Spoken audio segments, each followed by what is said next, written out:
Thank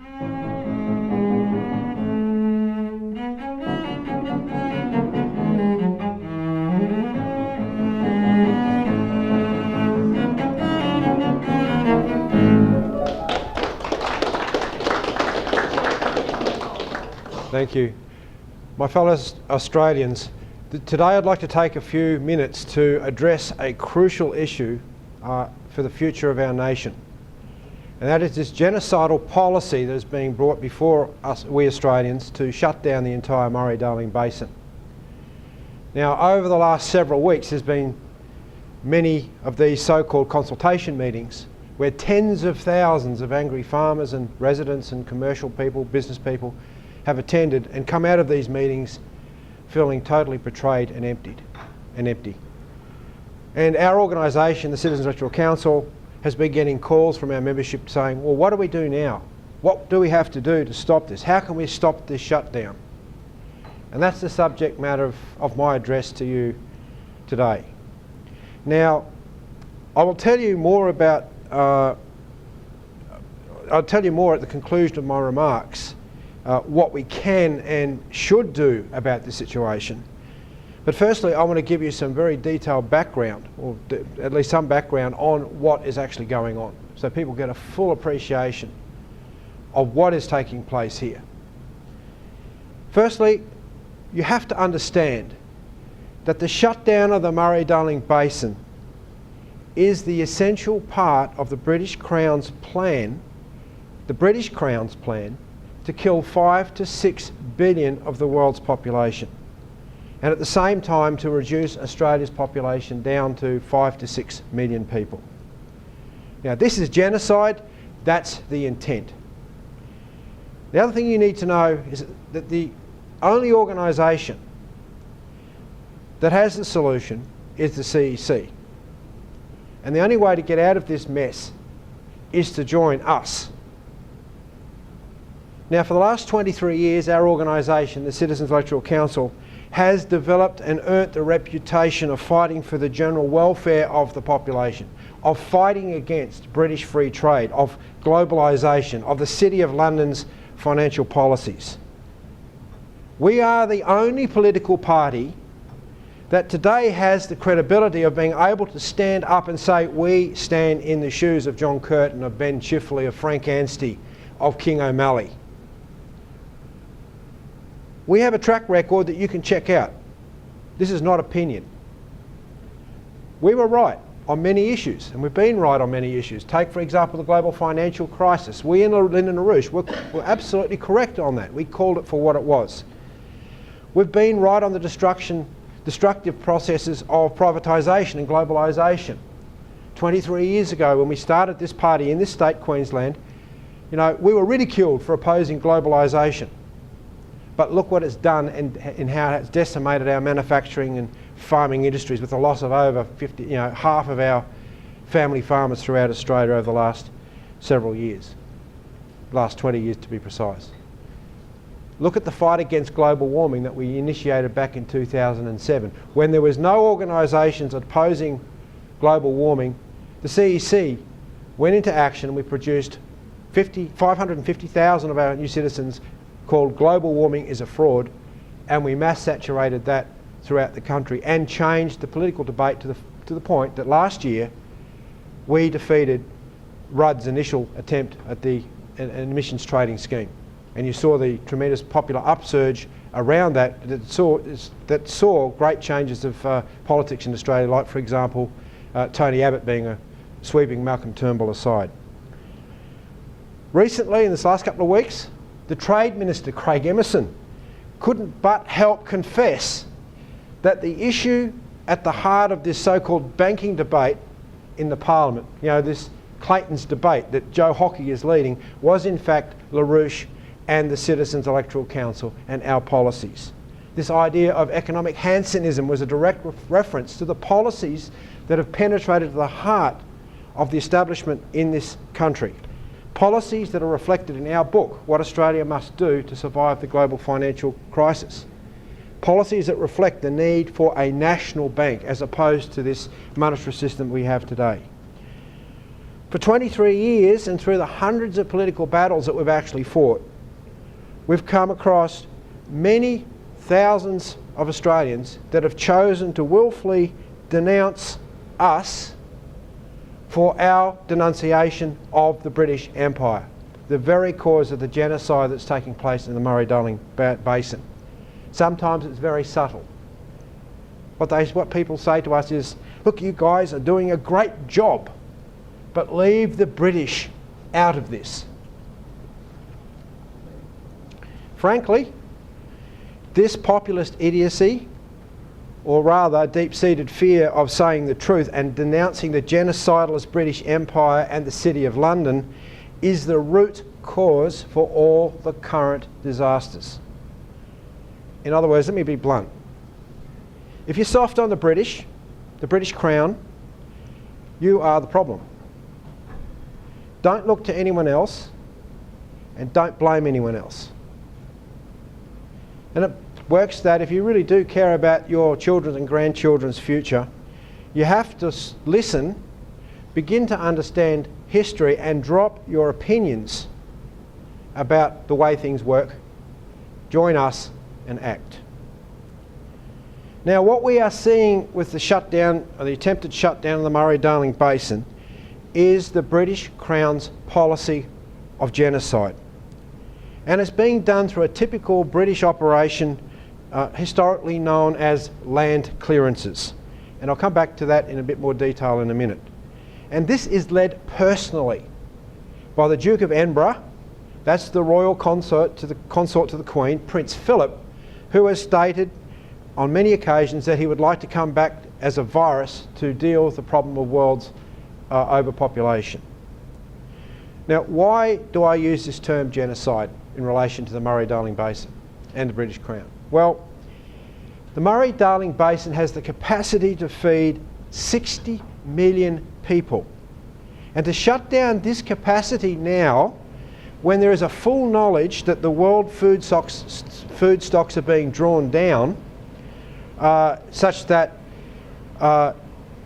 there's not enough food in the world to feed the people of the world, as well as the fact that Australia has now become a net importer of manufactured food, means succinctly that millions of people are going to starve to death, and directly as a result of this MDB plan. Now, the UN Food and Agricultural Association estimates that worldwide nearly 1 billion people, 925 million people to be exact, are undernourished in 2010. In its report, The State of Food Insecurity in the World, it makes the point that this is particularly unacceptable given that the prices and the weather conditions have improved since the 2008 period, when you saw world food riots because of the lack of food. Aldareza Abyssinian of the FAO has said recently that the situation has deteriorated since September this year. In the last few weeks there have been no signs, there have been signs we are heading in the same way as in 2008. We may not get to the prices of 2008, but this time they could stay higher for much longer. And you see the reports coming from our organisation, internationally, the Executive Intelligence Review, where we document how the price of staple food items like corn, of sorghum, of wheat and so forth are skyrocketing in countries that have vast numbers of poor people. But Australia is not immune.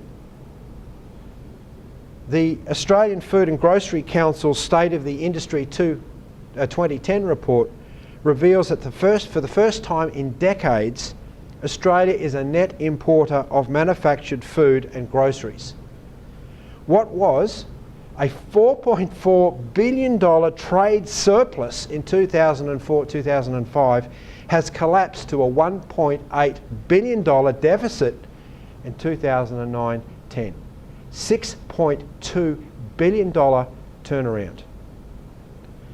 So, shutting down Australia's food bowl that has the potential of feeding 60 million people here and overseas is genocide. British genocide. The world needs our food. The world needs us to expand our food production, not shut it down.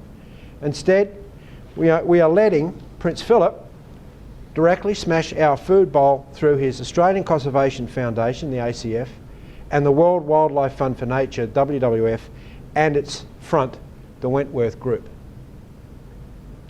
What has to be understood is that from the standpoint of people running this, there is no intent to consult, no intent to take agriculture into consideration or any other crap like that.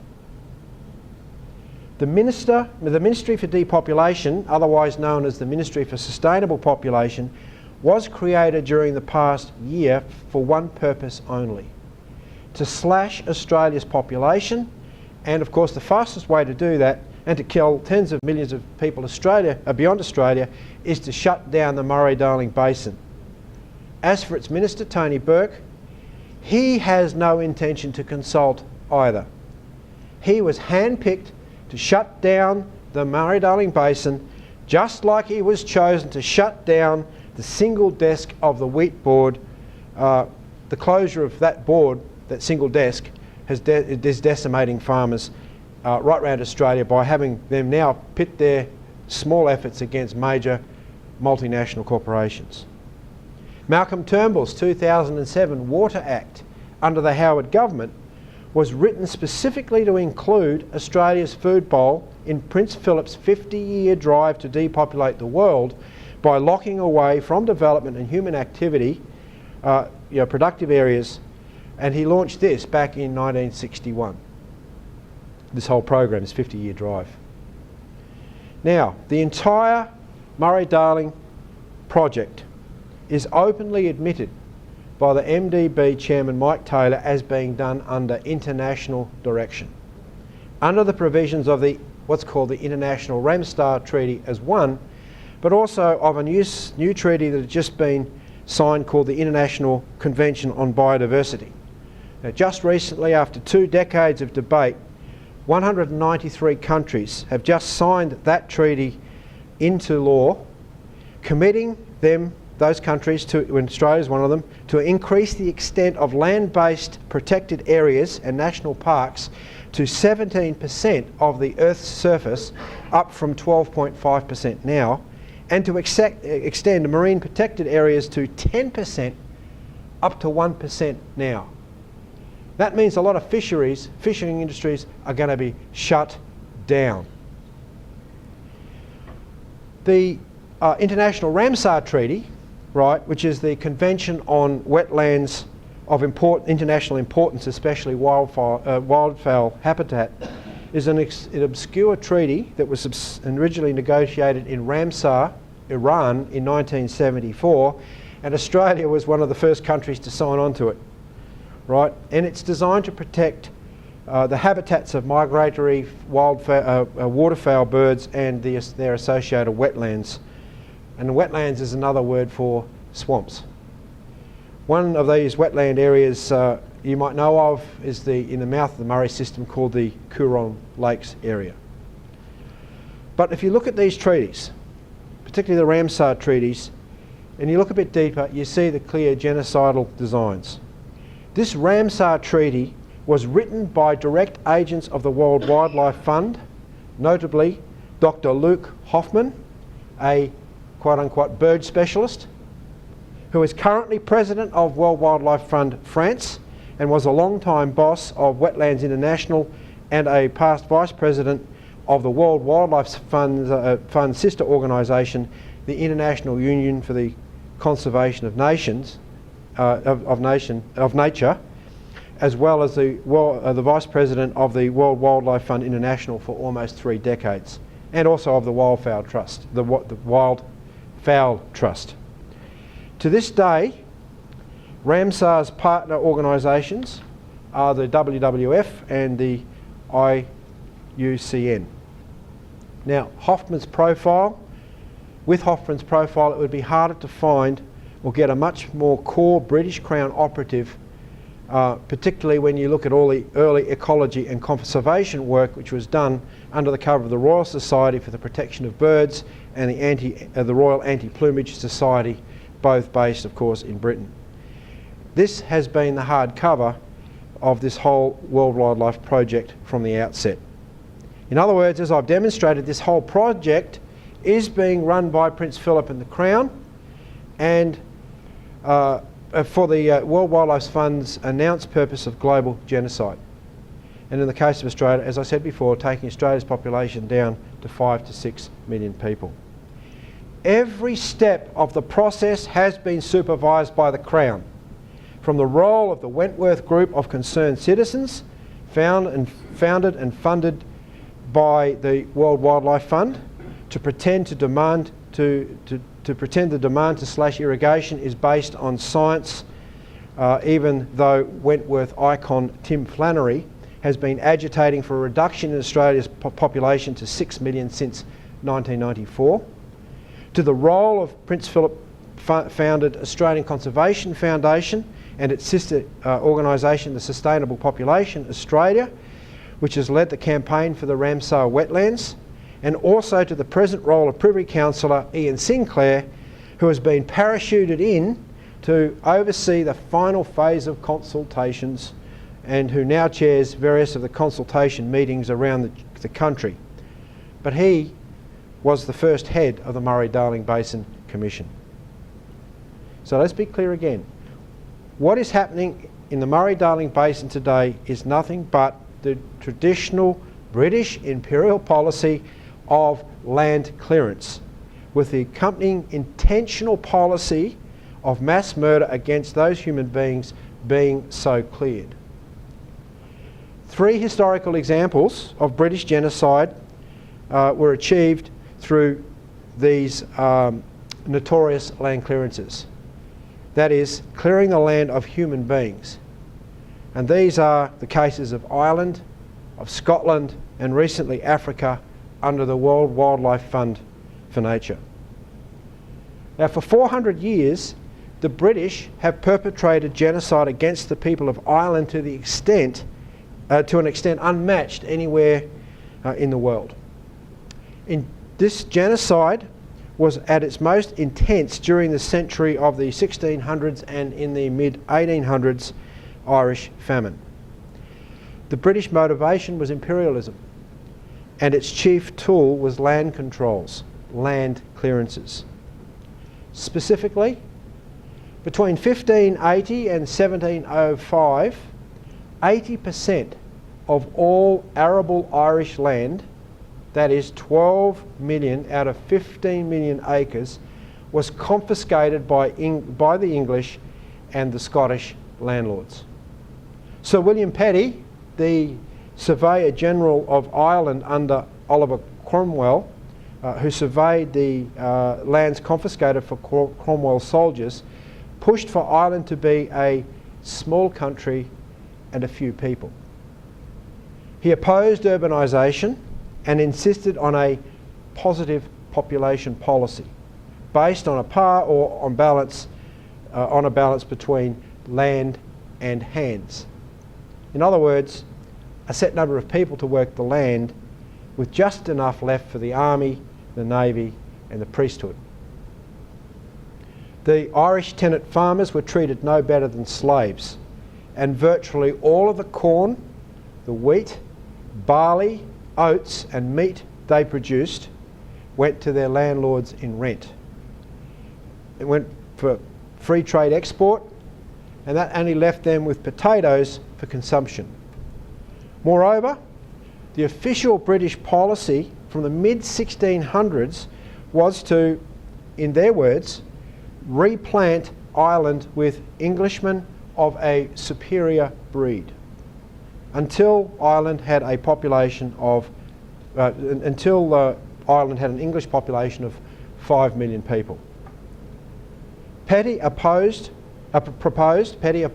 a eugenics-style breeding system where the wealthiest and most beautiful women would breed with the heroes among the English men to produce a large number of superior children to bring the English population of Ireland rapidly up to 5 million.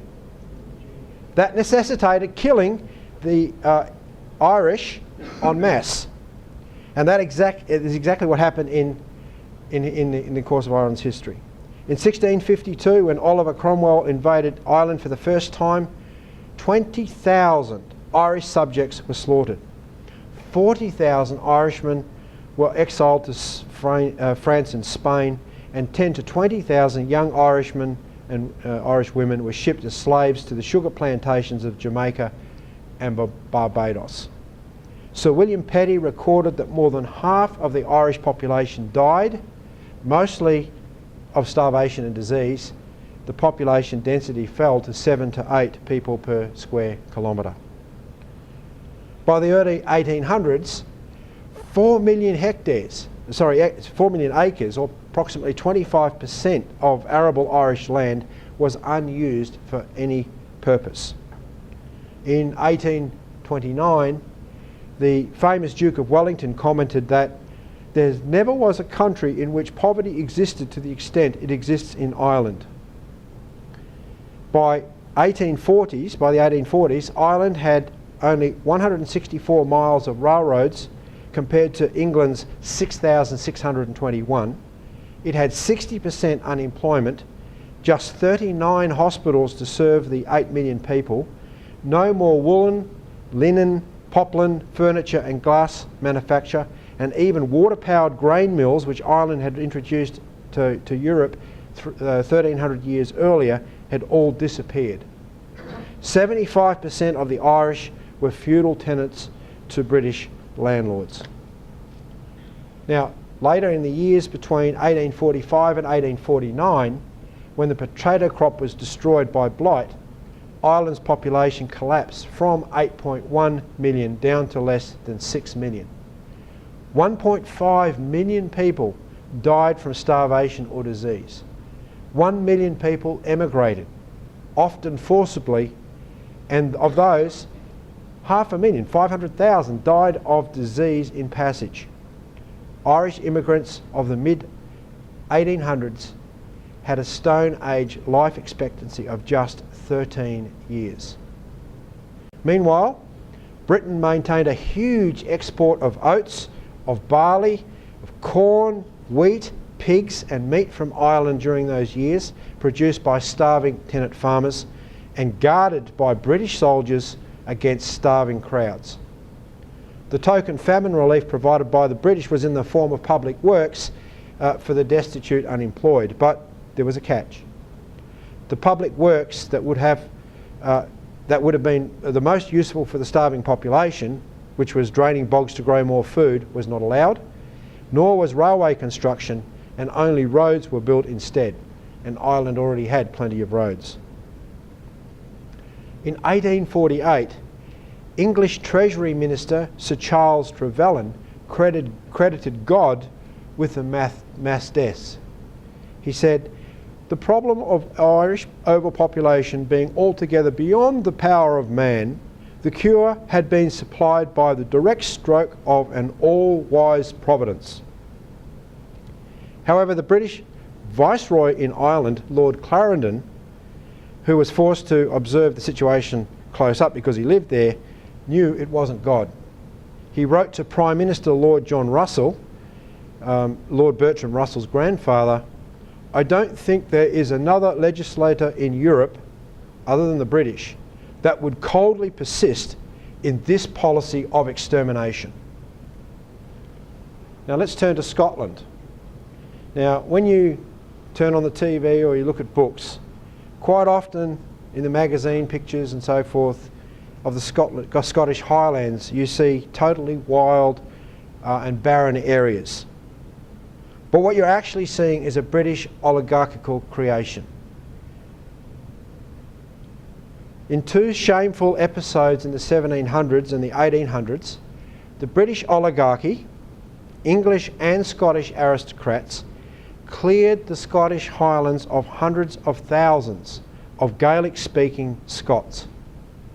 These land clearances, as they were known, were ostensibly to clear land for grazing sheep and cattle, and were conducted with a brutality that came from the British oligarchical view, typified by the Duke of Edinburgh, Prince Philip, today.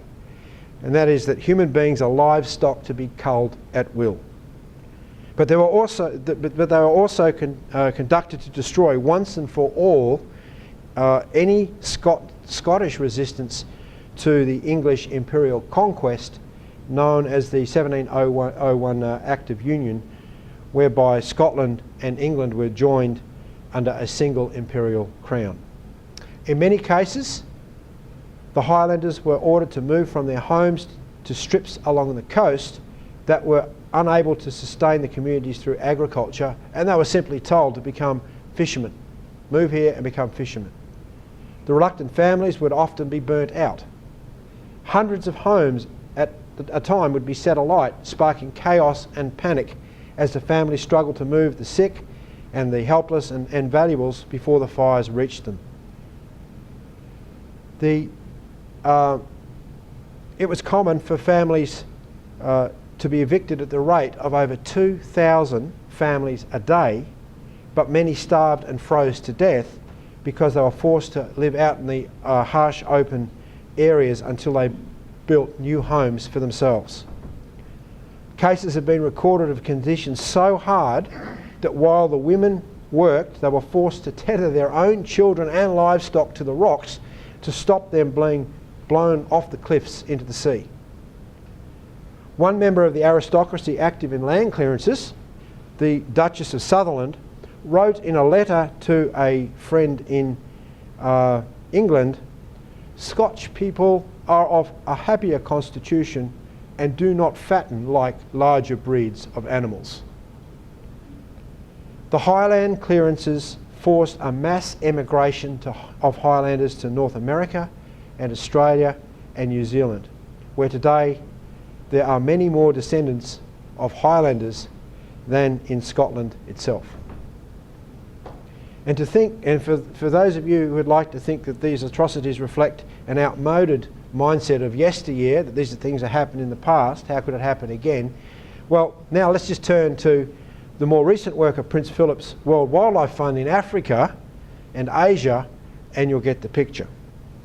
Now, a few months after Prince Philip participated in an Indian tiger hunt in India, during which he shot and killed an extremely rare Indian rhino, he and his fellow prince, the Nazi Prince Bernhard of the Netherlands, and the British Eugenics Society's Julian Huxley in 1961 founded the World Wildlife Fund.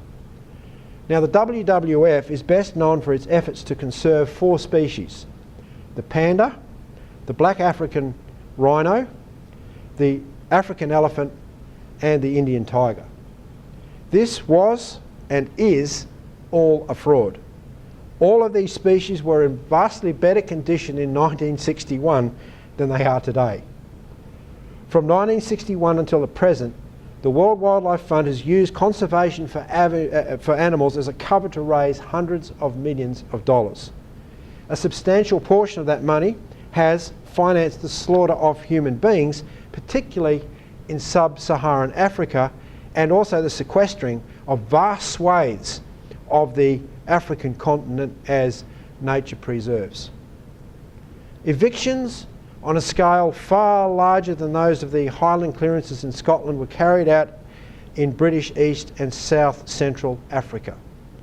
Entire tribes were forced from their traditional homes, to the point that already by the 1960s, 20% of the land of many African states, which had supposedly been given independence by the Crown, had in fact passed under permanent supranational control as wildlife parks or nature preserves, and the process has greatly expanded since. So the question arises, is the Murray Darling Basin going to become one of these large nature preserves, particularly under the Biodiversity Treaty? But the justification of saving the animals in Africa was a cynical fraud from the beginning. In 1963 and 1975, the World Wildlife Fund slaughtered thousands of African elephants in culls justified by claiming that the elephants were overpopulated, but which were in fact a ruse to clear the land for the commercial investments of the World Wildlife Fund directors. These scams were exposed by Irish filmmaker Kevin Dowling in his 1989 documentary called 10 Pence in the Panda, following which Prince Philip almost had a miscarriage. In 1989, the World Wildlife Fund Year of the Elephant, funds raised for the elephant conservation in 1989, the World Wildlife Fund had a campaign called the Year of the Elephant, and it was to raise funds for elephant conservation, and it financed a rescue camp in Uganda's Mountain of the Moons region on the Rwandan border, 1,000 miles away from where the elephants lived in Murchison Park. It was precisely this WWF camp area that the Rwandan Patriotic Front invaded Rwanda a short time later and conducted a systematic genocide almost unparalleled in post-war history. In other words, these funds were not going to fund the conservation of elephants, but rather funding other sorts of paramilitary type operations. The WWF Operation Stronghold, to allegedly save black rhinos in Zimbabwe from poachers, was involved in the killing of 145 so-called poachers between 1984 and 1991. Of the 84 poachers killed in the Zambezi Valley, most were shot from a helicopter paid for by the WWF and manned by WWF contract employees. In fact, in total, 228 poachers killed or taken. 228 poachers were killed or taken prisoner, and a further 202 were recorded as having fled, and some, of course, badly injured. Of those numbers, only 107 guns were recovered, which raised the question of whether they were poachers at all. Sources reported that several of the dead were associated with the military wing of the African National Congress. Another WWF operation, Operation Lock, which brought in ex-British SAS commanders to fight poachers, was implicated in agent provocateur violence that stirred up conflict between the ANC and Zulus in South Africa, which killed thousands of black South Africans. Now, we've documented all this material. It's available as part of our historical research through both EIR, Executive Intelligence Review, and what we as an organisation published in 1994. So as I said, we have a track record of exposing these genocidalists for what they are. So when you look at what we've proposed, or what I've just mentioned and outlined to you, all these hearings, these consultations, is just pure shit, pure lies and pure sophistry. There is no intent whatsoever to change anything of any significance. And of what there's no intent to change anything of any significance of what's laid out in this genocidal Murray Darling Basin Plan. And what people don't really recognise is that once it only has to be adopted and passed by the Minister, Tony Burke, to become law. The only way it can be defeated is for the Parliament to vote up an act to denounce the entire plan. Now, what is very interesting in this entire process is the fact that the solutions are so simple and so beautiful. If you look at the material provided by the MDB themselves, you find that since 1974 we have built no infrastructure in this country whatsoever to be able to provide for more water in the Murray Darling Basin. If you look at our Infrastructure New Citizen, for example, you will see that we've outlined over 18 water projects which could have been built since that 1974 period. In fact, it was the intention that once the Snowy Mountain scheme was completed in 1974, that it be moved to the Burdekin to build the Bradfield scheme, and the Clarence River scheme, and the Dawson River scheme, and other great post-war projects elaborated by John Curtin in the post-war period.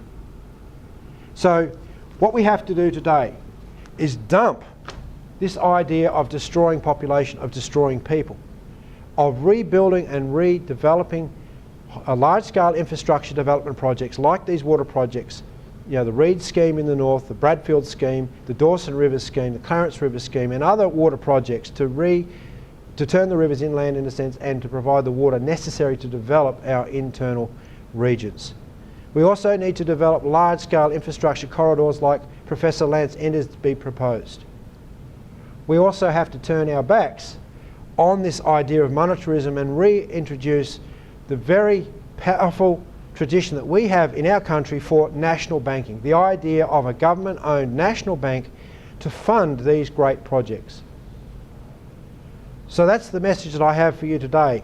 Join us, join the growing movement to fight this genocide, and stay very much tuned to our website for the upcoming release of a DVD called The Great Murray Darling Basin Fraud, the Deliberate Policy to Depopulate Australia. And from that, we can actually defeat these bastards. Thank you very much.